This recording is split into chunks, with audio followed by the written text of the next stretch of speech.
आ मुई साहाय्य सेना नपड़ा जिला सभापति अटे। आज धिक मत जन सभापति कहवा लगी जेहेतु मोर अंचल रे जदि गोटे लोक के बुंदे पीवा पानी जदि भल पानी नहीं मिलबा तो आमर बेला संगठन रही भी कौन लाभ नहीं। इने तो प्रशासन सुईछे सब लोग जानसन प्रशासन पाके पाके कौन सी लोग कहला पर से आमको चापी देवा के चेष्टा करुचे। आज देखा जाऊ जे नाली रू पानी पीउछन मोर पारदरार बासी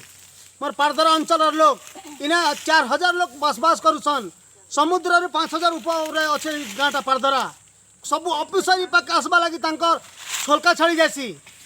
किंतु ये पाखे जेन माँ बापा मैंने रही पानी के पीउछन इमाने केमती रोगग्रस्त हेबे केमती किना बचबे केमती किना रहबे। दिख बड़े प्रशासन नपड़ा जिला प्रशासन मुझे प्रशासन का थुगमी आज जेहेतु मोरी गाँव अंचल रे पानी नहीं मिलबा पारदरा लोग टोपाई पानी पाई हंतसंत होउछन से माने एसी पानी पीउछन फिल्टर पानी पीउछन से माने रोगग्रस्त होउछन किंतु आज नालार पानी पीउथिबा लोग केन भले रहउछे से माने अनुमान लगा जाऊ जे ई अंचल रे केपके भल पानी टे मिलबा जदि नहीं हेबा पानी जदि पारदरावासी के नहीं जोगाबे गवर्नमेंट कि प्रशासन आगामी दिन रे साहाय्य सेनार अनेक टीम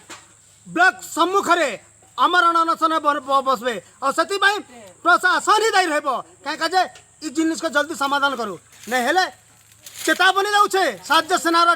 टीम एवं साहाय्य सेनार आवाहक जे प्रशासन आगे आमरण अनशन बसा जीवा।